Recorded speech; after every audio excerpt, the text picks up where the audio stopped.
It's time for Wise Money with Korhorn Financial Group with certified financial planners Kevin Korhorn, Mike Bernard, and Josh Gregory.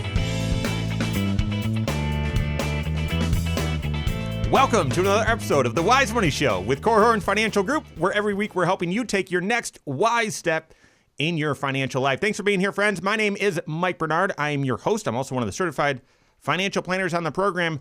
With me in the KFG studios, Kevin Korhorn, who just tried to make me laugh before we started, and Josh Gregory. That's right. We're answering questions from fans of the show this entire episode, and we're starting with this one. What happens to a 401k loan when you retire or switch jobs? We're going to cover that and more on today's episode of Wise Money. No laughing matter there. That is, I think a lot of people are in that situation given what's transpired over the past couple of years. So we're helping with that question. There's a lot of questions from fans of the show. We're going to get into that. If you have a question for us or have any needs, we are here to help. Call or text 574-222-2000. That's 574-222-2000. Online, wisemoneyshow.com. Then all over social media, wherever you're at, we are there as well. Just search the Wise Money Show. All right, so hitting on a lot of different topics. You look like you want to. Do you want to share the joke? No. No. All right. Let's not. The dad humor needs to stop because you said it. We're going to be serious here, and I love being serious about 401k loans.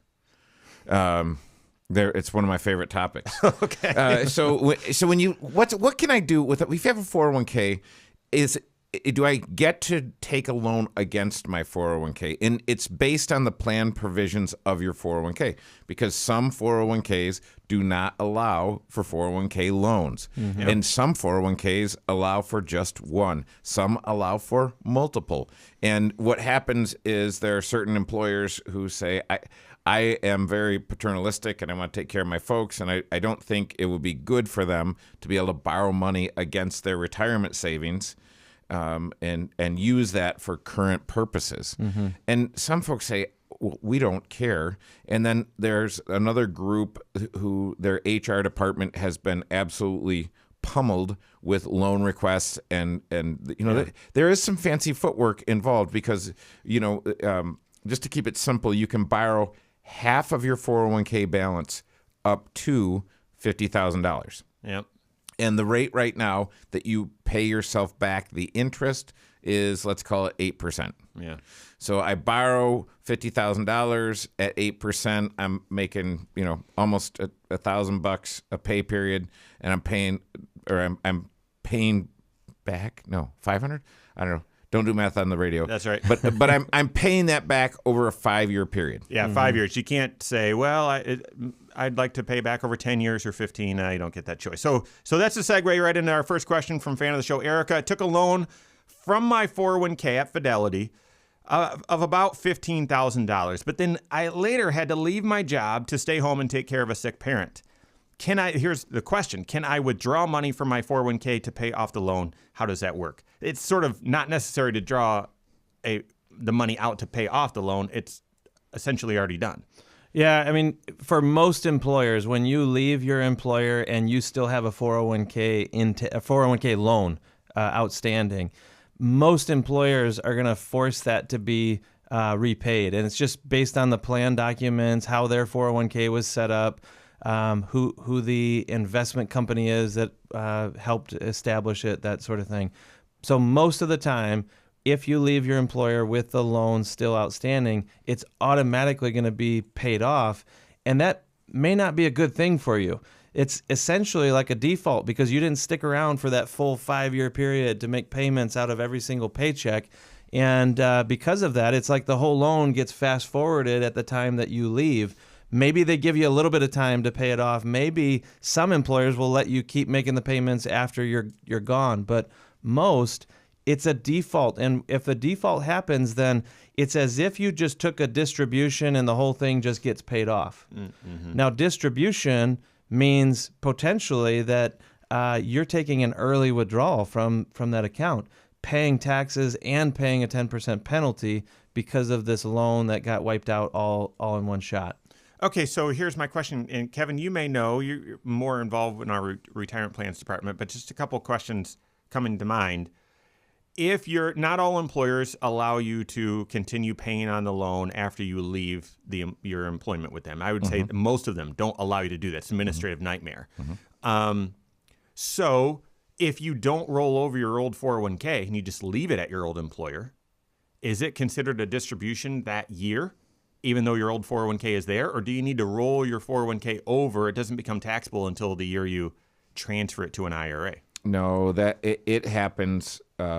Basically, I'm stalling a little bit, but I'm just going to say, think of your tax filing deadline, including extensions. So you might have, depending on when you left your employer, you're going to have to pay that back. And now the interesting question that Erica poses, though, is she says, well, can I take money out of my 401k to pay it off? And I would say, Erica, that $15,000 is already out of your 401k. Yeah. You've had possession of that money. If you have a $15,000 loan, that $15,000 is already out.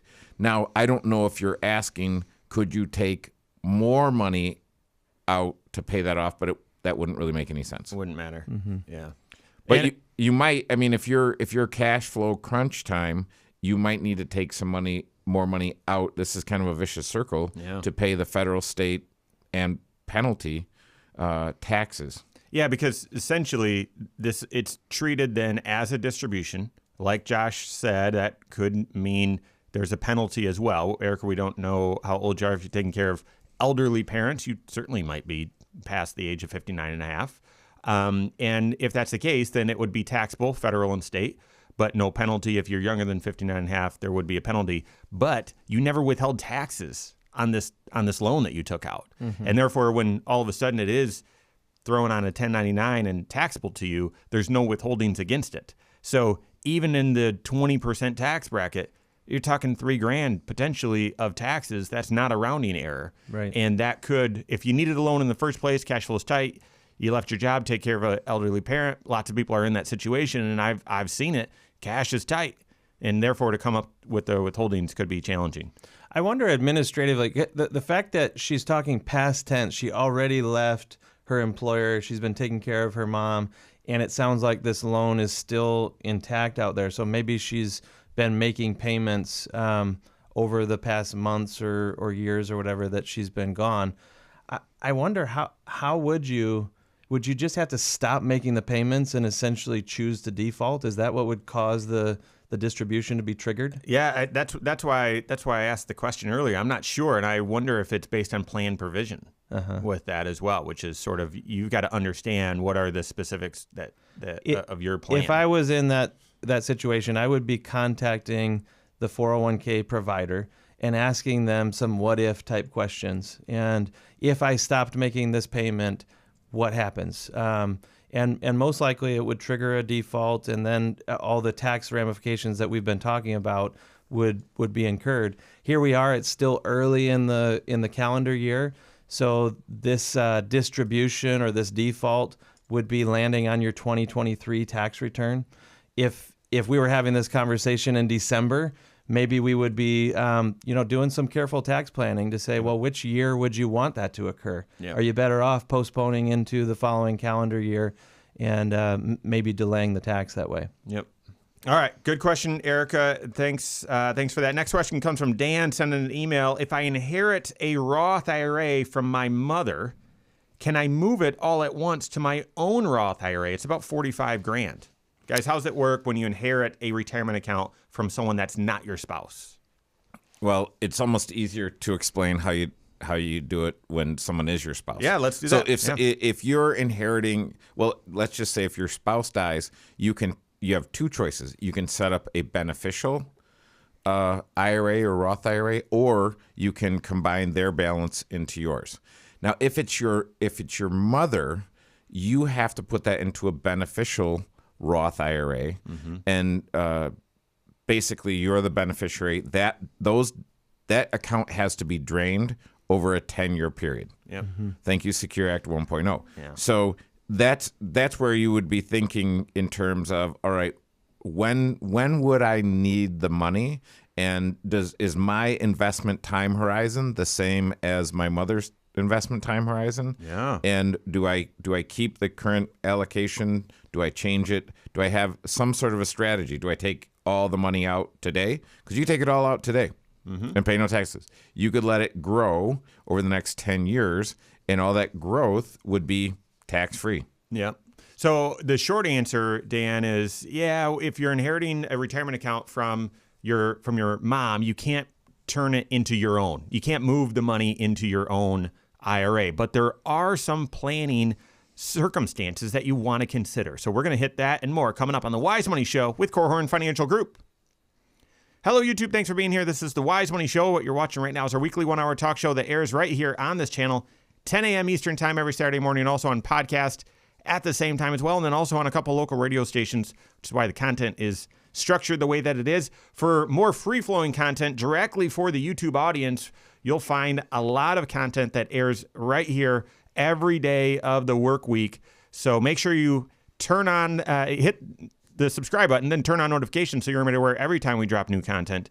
And leave comments below. Lots of these questions from fans of the show do come from YouTube comments, and often I try to catch up and stay on top of those, answer those questions as they come in, and the ones that don't, we're going to hit in upcoming episodes. So, all right. Thank you very much.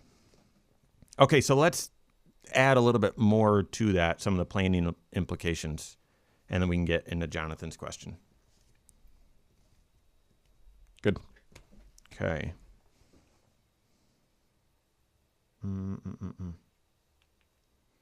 I'm self-employed, own my own business, if I own an S corp, can I contribute to my HSA? If so, how can I do that? We're gonna tackle that and more. This is the Wise Money Show with Korhorn Financial Group. Thanks for being here. My name is Mike Bernard. With me in the KFG studios, Kevin Korhorn and Josh Gregory. Every episode of the Wise Money Show is on podcast. Wherever you listen to podcasts, go check it out. Search the Wise Money Show, subscribe to it, or follow us there. Rate the program as well. We appreciate it. All right, hitting nothing but questions from fans of the show. Lots of diverse content today, as opposed to normally the sort of topical direction that we take each show. This question we're tackling right now is from Dan. If I inherit an IRA, a Roth IRA from my mom, can I move it to my own Roth? It's around $45,000. So no, you can't. If you inherit it from a spouse, yes, you have the option. And for a Roth IRA, I wouldn't see why you wouldn't just make it your own Roth IRA. But when you're inheriting money from a parent, you can't do that. It's got to become a beneficial Roth IRA. And as Kevin said, you're no longer just able to, well, the rules were different with Roths anyway, but you've got 10 years to empty that account. Now, do you take it all out now? Do you sprinkle it over a few years, or do you wait the 10 years? It depends on your circumstances, but my goodness, there seems to be a favorite of those choices. The Roth IRA, the benefit on the Roth is tax-free, tax-deferred, tax-free growth. Right. And you're not guaranteed growth over a 1 week, 1 month, 1 quarter, 1 year time period, certainly not over a 10-year time period. However, the odds are pretty strong that over a 10-year time period, that account should be worth more, should grow, if you can stomach ups and downs, over a 10-year time period. Therefore, and it's not taxed because it's a Roth IRA. That's the key, right? We've always said that the longer you can keep money in a Roth IRA, the better, because any of that growth that is occurring over the long haul is tax-free. That's true whether you funded that Roth IRA out of your own paycheck money during your working career or you inherited it from a family member. It's still a tax-free type of an account. It still benefits from growing without being tampered with along the way, or paying taxes along the way as you earn money during those years. Had a client pass away last year and left a Roth IRA to her kids, and it was a little bit bigger than this amount, closer to $100,000. And yeah, we were going to do just that. Well, do you need any money right now? Well, we did need to replace the vehicle, and we were going to use a loan. Should we use some of this? Well, you can, or you can have it, continue to grow tax deferred over the long term if you're comfortable with that. And we talked through the pros and cons, and then they said, yeah, you know what? I think we want to take $25,000 out for that new vehicle. Absolutely, fine. And then the rest of it's just going to wait the 10-year time period. So I would also ask the question, Dan, are you maxing out your own Roth IRA every single year? Because if you're not, one thing that you could be doing is drawing off of this inherited account and just shifting it over as a new contribution into your own Roth IRA. This presumes that you're working. You have to have earned income or paycheck money in order to fund a Roth IRA of your own. But why would you consider maybe doing that?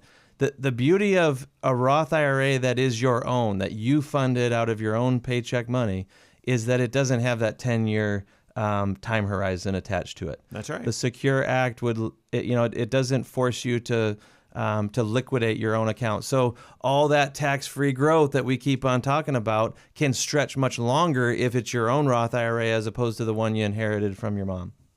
Yeah, and in the spirit of one-upsmanship, you could Bring it. You could do the same thing with you could pull the money out of the Roth IRA and put it into your Roth 401k at work. Yeah. So if you're putting, let's just say Dan is 50 plus, so he could put $30,000 into his 401k this year, and he's only putting 10 in. Well, in just a couple of years, he could drain the Roth IRA he inherited from mother and put those dollars into his 401k. Now you say, well, is that like a direct transfer? No. Nope. No. It's just think you got one pair of pants in a bunch of different pockets, and you're pulling out of one pocket, sticking it in another, and then taking it out of a different pocket to get it into the 401k. So increasing how much is coming out of your paycheck, so now your paycheck goes down, but then supplementing that with a withdrawal from the inherited Roth. That's essentially how you would do it. What else is on your mind, It was Josh? more of a question, or maybe you guys can confirm, help me get this straight in my head. Even with an inherited Roth IRA, the 5-year rule still applies, correct? So in other words, if mom didn't have this account open at least 5 years, is it just the contributions that can come out right away and the earnings have to wait until the 5-year mark is hit? I would assume that you're right. I don't have that detail right on the tip of my tongue. Okay. So yeah, that's something. If mom didn't, then you're gonna want to take a look at that at that law and make sure. So, all right, good question. Next question comes from Jonathan. Since S corp owners can take profit distributions from their S corp, subject to both federal and state taxes, but those profit distributions are not subject to FICA tax, Medicare taxes, can I just fund my HSA personally this way?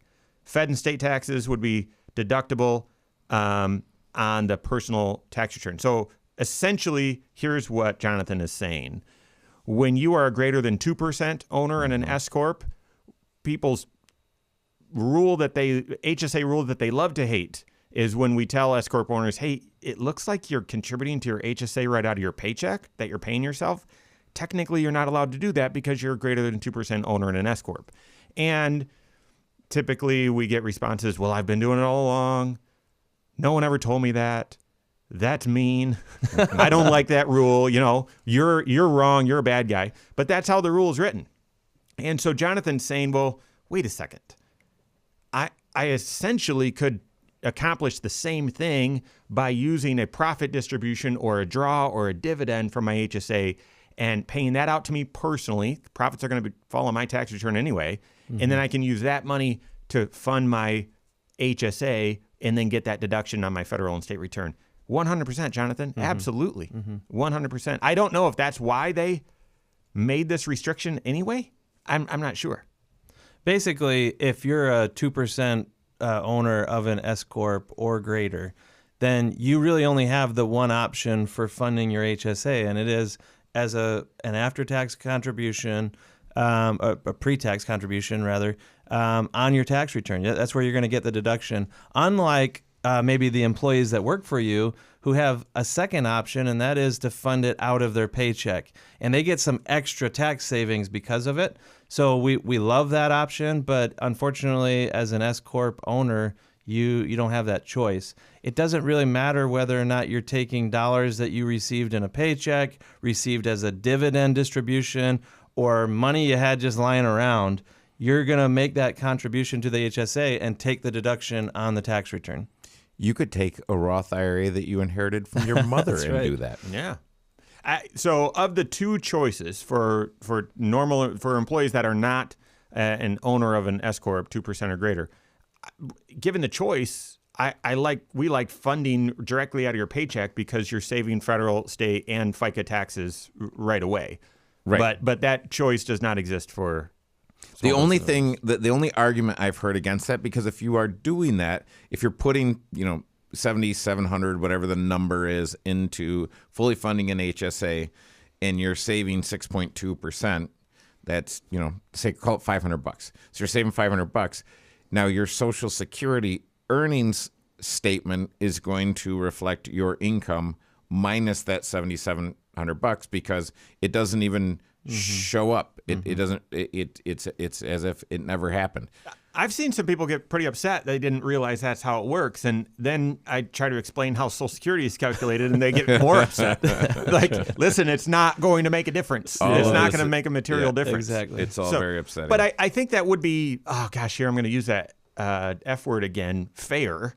I think it's appropriate to think, well, if I'm contributing to my HSA directly out of my paycheck, and I'm not paying FICA on that money, then therefore those earnings shouldn't be calculated in my Social Security benefit. But yeah, most people aren't aware of that. So, but Jonathan, he nailed it. I mean, essentially, this is a backwards way of receiving that exact same benefit that would be available to employees. So that's precisely what you would do. Make sure that HSA is open, right? And then make sure that you fund it for the correct year. You've got up until April 18th this year to max out and fund your HSA for last year and have it benefit your tax return this year. So make sure that you do that. But great point, great question, Jonathan. All right. If your company has a 401k but doesn't offer a match, should you use it? We've got that question and more coming up on the Wise Money Show with Korhorn Financial Group. All righty. Did you say if your company has an HSA and doesn't have a match? Oh, I hope I didn't. I think you said 401k. Okay. You guys have a Ring doorbell? Mm-hmm. Do you pay for the videos where you can always access them? No, I don't. I like the free trial, but then now I get these notices. Oh, there's movement, and I can't see it anyway. So just stop bugging Neighbor's me. cat. Yeah, stop. So I feel like I need to change my notification settings because it's telling me old news. I think if you want to have a good life, turn off all notifications of everything. But turn those notifications on for except the Wise Money Show. Wise Money Show. For sure. Yeah, that's it. Yes, for sure, that one. All right, this one. Yeah, let's get into it. This actually is a great one. Yeah, let's get into it. All right, here we go. Third segment. If you have a 401k at your job, but there's no company match, do you get mad at your employer? Should you use it? Should you use something else? We're helping with that and more right now. This is the Wise Money Show with Korhorn Financial Group. Thanks for being here. My name is Mike Bernard. With me in the KFG studios, Kevin Korhorn and Josh Gregory. Every episode of the Wise Money Show is on the YouTube channel, including a lot of other content. So go there, check it out. Go to YouTube, search the Wise Money Show, subscribe to it there, and turn on those notifications every time so that you're made aware every time we drop new content. Drop a lot of content there. So, all right. Question actually comes from YouTube, the YouTube audience. My employer has a 401k, but they don't offer a company match. Should I still use it, or should I focus on the Roth IRA instead? My goodness, there's a lot to unpack here. Yeah, that's a great question. For most people, their most powerful wealth building tool that they'll have in their entire lifetime is their retirement plan at work. And the nice thing about the retirement plan at work is if you set it up and get contributing, it automatically just starts filling up that bucket that you need. Yeah. And I like a Roth IRA because really you have two things that you can do. You can do a retirement plan through work and you can do a Roth IRA, and the contribution limits are based on your age and some other things. But I like the Roth IRA and funding that first because that is going to build maximum flexibility into my situation. In theory, I can access the basis of my Roth IRA at any time. So if I put the money in today, I can pull it back out tomorrow. That wouldn't be the intention or really the purpose of a Roth IRA, but that is something that you could do. And so you kind of max out your flexibility there. I want to emphasize one of the words that Kevin slipped in there, and that was the word automatic. That is the beauty of a retirement plan at work, whether you're getting a match or not. The fact that you can turn it on, day one, as soon as you're eligible and you've got paycheck money rolling in, your employer could be withholding dollars for your long-term goal like retirement, and it can just keep on rolling. And my hope is that you'll get it set at the right level and then forget about it. You get used to just living on that take-home paycheck. Mm-hmm. And that's the beauty. Make one decision, and the more of your financial life that can be automated from that decision point on, the implementation is carried out for you, and you don't have to think about it. That is where so many people get awesome success. Now, you can replicate that to a certain degree with a Roth IRA as well. You could set up a Roth account and then automatically have your bank send money once a month to that account. The issue would be, or the question I would ask is, which one are you more likely to mess with? Right. Which one are you more likely to turn off at some point along the way? And if it's less likely to be the 401k, then I would maybe err that direction. But especially if you also have a Roth 401k option available. If we're comparing traditional 401k versus Roth IRA, these are two different animals entirely from a tax standpoint. And you also have to pay attention to your tax picture. Which one makes the most sense based on your unique tax situation? It's just easier to make the contribution right out of your paycheck. We automatically fund 529 plans, happens on the 15th of every month, comes right out of the bank account. I automatically fund Roth IRAs, happens to be also on the 15th of the month. And that is tricky with budgeting. We try to keep afloat. And I'm saying all of this not because I want to tell you what I'm doing, but because this is the same advice that we give our clients, and I would hope that your CFP is giving to you as well. And so it doesn't create a cash flow change, but I guess I would tell you I'm aware of the 15th of the month because I know there's a chunk coming out of the bank account, versus if it's just coming out of the paycheck, I budget off of that. So it's just easier. There's a couple things that we haven't hit yet. And one is, what's your income level? Mm-hmm. If your household income level is too high, the Roth IRA is not an option for you. Mm-hmm. And is there can you make too much money and not be able to fund a Roth 401k? No. Just so there is an income limit to being able to fund an actual Roth IRA. And so you've got to be aware of that. How much do you want to fund? If you're thinking, well, I want to put 10% of my income in there, and you make $100,000, well, you can put 10 grand in your Roth 401k. You can only put, $6,500 bucks in your Roth IRA. So there's a lot of factors you need to consider. What I think people focus on is, I'm not getting a company match. Mm-hmm. And you guys, you tell me if you haven't seen this, but people tend to get mad. They're like, well, why would I save into that thing? I'm not even getting a match. It's like, it's your retirement. That's right. I understand where those emotions come from. Some employers offer a match. I'm trusting you work for a great employer. There's other perks. There's other reasons why, you've got a fantastic job. They don't offer a company match, employer match. That's okay. It's still your retirement. Yeah. If I'm trying to think of a good analogy. If there's, there used to be car rebates that you could find. I don't know. Maybe we'll get back there. But if you need a vehicle and they don't offer a rebate, are you just, I'm going to walk instead? Yeah. No, you need a car, right? So you want to retire. You want to have that financial freedom so that if you're ready to retire someday, or you have an illness, or a family member has an illness, you need to step away from that paycheck, you've got something to fall back on. So I would encourage you, even if it's just for a little bit, reduce any animosity or anger or frustration if your employer doesn't offer a match, or you feel like it's not a great match. Fund that retirement aggressively. Mm-hmm. Yeah, it is confusing though, because especially if you're playing the compare game at all. So if you talk to someone who is employed at one of the smaller private colleges in town, and you learn what the match is there, and you say, well, they've got this incredible match and I've got nothing. Like, what a ripoff. Well, the retirement plan that your employer offers is a good deal no matter what the provisions are, because you need to get money growing tax deferred, whether it's after tax money that grows tax free forever, which would be the Roth in the 401k, or it's before tax money. Tax deferral is your friend, and it's a very powerful way to grow your retirement dollars. I'll throw one more consideration in there, and this one might be a question for you to ponder with your certified financial planner, and that is, given these two options, say you've got a Roth 401k and a Roth IRA, does one of them have just better investment options That was available? going to be the last right? thing that I share as well. I mean, it really gets down to brass tacks, because if your income, if you're not going to be phased out from an income standpoint, and your contribution that you were planning on making is going to be within the limits of both, and you have fantastic budgeting skills, so whether it comes out of your paycheck or comes out of the bank account automatically doesn't matter, then it ultimately is going to get down to, all right, what are the investment strategies?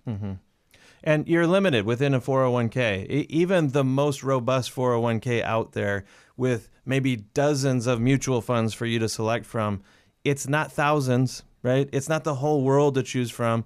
And a Roth IRA, especially if you're opening up a brokerage type of a vehicle where you can buy and sell almost anything under the sun inside of that account, you just have some extra flexibility to consider. Now, that sort of depends. You mentioned this is something to consider with your CFP. I completely agree, because without a CFP, there could be some protections in using the 401k and just the investments limits. You'll be less likely to throw all of that money in the grayscale Bitcoin ETF and take some outsized risk. You'll be less likely to buy Tesla stock at its peak.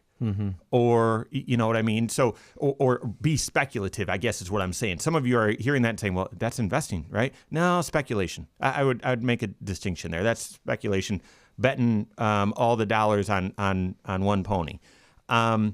Within your 401k, it drives your financial planner crazy, because they limit the investment choices available to you. So it's very hard for your CFP to help you build a truly robust and diversified investment strategy. Investment mix drives us crazy, which is one of the reasons why I love our retirement plans department, because we're ensuring that's not going to be the case. You're going to have great funds available in all the, a variety of areas, so that you can have a diversified mix. But within your 401k that you have, you might not have that. But it might protect you. You might want to use a target date fund, even though I don't love those, or something, because it might prevent you from gambling too much or taking too much speculative risk. So, okay. The other thing, I guess, lastly, and I wouldn't be recommending this, the IRA, the Roth IRA has you're able to get the money back out that you contributed at any time with no tax or penalty. Can't really do that with your 401k. They're making lots of changes, making it very, very confusing, but you have more access to your Roth IRA, so that should be a consideration. On the flip side, though, 401ks, there's loans, there's other things, so you've got to weigh all of that in this decision. You thought it was easy, but we can make it really complex. Work with your CFP on that. All right, we've got more coming up on the Wise Money Show with Korhorn Financial Group. There's so much there. That's a full show. Yeah. Right. It is. And not, some of you are listening to our stream of consciousness here and saying, gosh, these guys, nerds. How can you take something so simple? It was a and simple break it down? question. It's a simple question. From a financial planning standpoint, there's a lot you need to consider. It is a simple question. There's just not a simple answer. All right, where do we go next? It's 4th segment, so let's have 2 of them lined up. Okay, this next one that I highlighted, I don't think we can hit it very quickly. I'd be speculating at some level. Correct. He was jumping onto one of the, hey, will they do this? And he's saying, well, you said that's going to happen. No, I'm just speculating. I actually don't think they will. So is there any way to escalate it? So let's start with is there any way to escalate HSA contributions? And then maybe go down to Martin's and Patrick's. Let's go to those 3. Martin's should be pretty quick to answer. I'm going to say there's no way.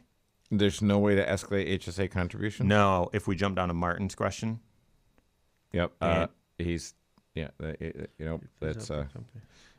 no matter what, the IRS cares not about your intentions. Correct. When did you place it in service? Yep. All right.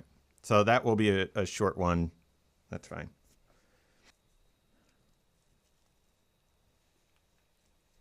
Thanks for being here. This is the Wise Money Show with Korhorn Financial Group. My name is Mike Bernard. With me in the KFG studios, Kevin Korhorn and Josh Gregory. Every episode of the Wise Money Show is on the YouTube channel. A lot of other content there as well. Stay up to date on all Wise Money content. Find us online, wisemoneyshow.com, and then certainly wherever you listen to podcasts, we're there as well. Just search the Wise Money Show. All right, hitting questions from fans of the show. We get questions all the time from all of those sources and various others. So if you have a question, have any needs, we're here to help. You can reach out to us any one of those mediums. Next question here comes from the YouTube channel. Is there a way to escalate my HSA contributions to fully fund it earlier in the year versus having to withdraw the same amount evenly through payroll contributions all the way from January through December? Absolutely. Sure. Absolutely. And there's a variety of reasons why you may want to escalate it. One of those is you've got medical expenses that you know are upcoming. Right. So you want to throw the money in quickly so then you can use it for medical expenses. The flexible spending account, the FSA, that one has to come out evenly each paycheck. But if you have a medical expense that comes up before you've contributed that much, it's on your employer. Like they got to give you the money. Yep. HSA doesn't work like that. It's not use or lose it. This is your money. So if you have a big medical expense upcoming earlier in the year, you may want to fund it early. But the other, if you've converted, if you've shifted your paradigm, your thinking on the HSA and say this is a retirement vehicle as opposed to a present financial position vehicle, then 3 out of every 4 years, the market's positive. That's what history says. That's not me, speculating about the future. That's what history has told us. And therefore, you might want to get that money in, your full contribution in as early as possible in the year so you have as much tax-deferred growth as possible. Yeah, when you're talking about your personal financial life, you really, you don't need an operating system, you need a system of operating systems. So how do I approach my HSA? You could say, put 100% of my paycheck in the HSA until you hit the max and then it stops. There's 2 ways to get money into an HSA. One is to write a check to your account. The other is to do it via payroll deduction. Payroll deduction, it saves you a layer of taxes that just writing the check doesn't. So that's where it could be preferable. But I would encourage you, with the exceptions of the reasons that Mike gave, I would encourage you to just set it and forget it with that bad boy, because otherwise you have to. So if you cranked up your contributions, got the max in, and then your payroll department should stop those contributions when you get to the right number. You're going to have to do it again the following year. And it's amazing how quickly a year goes and how easy it is to forget. Hey, oh, shoot, I didn't restart my contributions. Oh, what do I do? So, or another one that sometimes gets forgotten is every time Congress or the IRS increase the max contribution limit, you may have set it for the old limits, and now you're coming up just a little bit short of maxing it out each year. So you still have to pay attention along the way, but you brought up the payroll department. At some level, you're kind of at the mercy of the payroll department as well. If they have some sort of kind of internal rules that prevent you from making significant or frequent changes to your withholdings, you may just not make real good friends, I guess, with them if you're changing it too often. But the only other warning, I guess, I would throw out there is if you were trying to max it out early out of your paycheck, be aware that your eligibility to contribute to the HSA potentially could change partway through the year as well. What if you leave that employer and your next employer doesn't have an HSA plan available? You funded the whole thing, but you were only eligible for half the year, let's say. You may have to do some backing money, back out down the road. Yeah. And that could be tricky if you've already spent the money, for example. Right. But at the same time, if it's already... So I was going to share that as well as sort of the reason to consider not max funding right away at the beginning of the year or overfunding right at the beginning of the year. Because, things change. Your employer could change. You might have a health change. Who knows? So be aware of those risks. But absolutely, the short answer is, you can fund it early in the year and escalate your contributions that way. You don't need to do it evenly throughout every paycheck. All right, next question here from Martin. Hey, Mike, could you please help our company with this question? I purchased a piece of equipment in January of 23. We wanted to buy it in 22 for that tax year, but we just couldn't find it. It just wasn't available. Is there a way to claim that equipment in 22 on my 22 taxes, even though I didn't buy it until January of 2023? Thank you. Yeah, unfortunately, a lot of business owners, especially as we get into December each year, and they're trying to make decisions on big equipment purchases, maybe a new vehicle or some sort of machinery or whatever. Whether or not that's going to be a tax deduction for you on your tax return, it all boils down to when did it actually get put into service. Mm-hmm. And so you could be buying the machinery and it's on a train on its way to your shop and doesn't arrive until the following calendar year. And unfortunately, you spent that money and you really aren't going to get a tax benefit out of it. So, unfortunately, Martin, in your situation, it sounds like that equipment is going to be a potential tax savings to you in 2023, but not going backwards into 2022. And that can be frustrating because the cash, you've had the cash outlay, but you don't receive the benefit, the tax offset for a while. I wish this was the case. And I feel like we get this question from time to time with business owners, when should I make a purchase?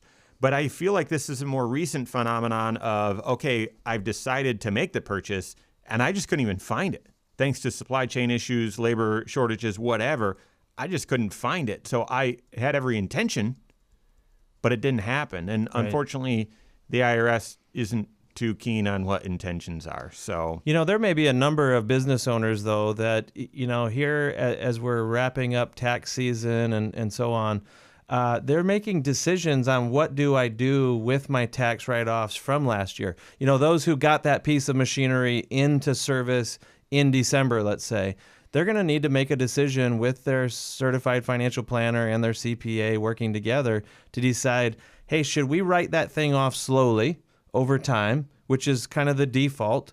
The normal plan is that you're going to take a little bit of expense over the life of that asset, of that piece of equipment. And so it's giving you some tax savings over many tax years potentially. But there are certain tax rules that allow you to write it all off in 1 year potentially, or accelerate the depreciation. And so this is where, business owners, you have the ability to do some extra tax planning even after the fact. But it all boils down to, was that piece of machinery in place, as Martin was asking? Yeah. I'm going to sneak a tax question in here because I want to make sure we hit it during tax season. Coming from Jason, sent an email, which essentially is reaching out to us on the website, wisemoneyshow.com, and then submitting a question that way. It turns into an email. Can you tell me how winnings from sports gambling is taxed? And you can remove the word sports there, even though I know that's a big thing. How are gambling winnings taxed? Do you have to win a certain amount? What's the tax percentage? So, yeah, the bad news is your winnings are taxable. Your winnings are taxable. And I believe at casinos, and I'm not sure about the sports books and online, whatever, if it's above a certain amount, they issue you a tax form. But at a casino, if it's above a certain amount, they issue you a tax form. They see how much you want to withhold. But your winnings are taxable. Are your losses tax deductible? And go ahead, Kevin. Yes, on your Schedule A. Right, which most people are wondering, what are you talking about? Because we don't use it anymore because the standard deduction is so high.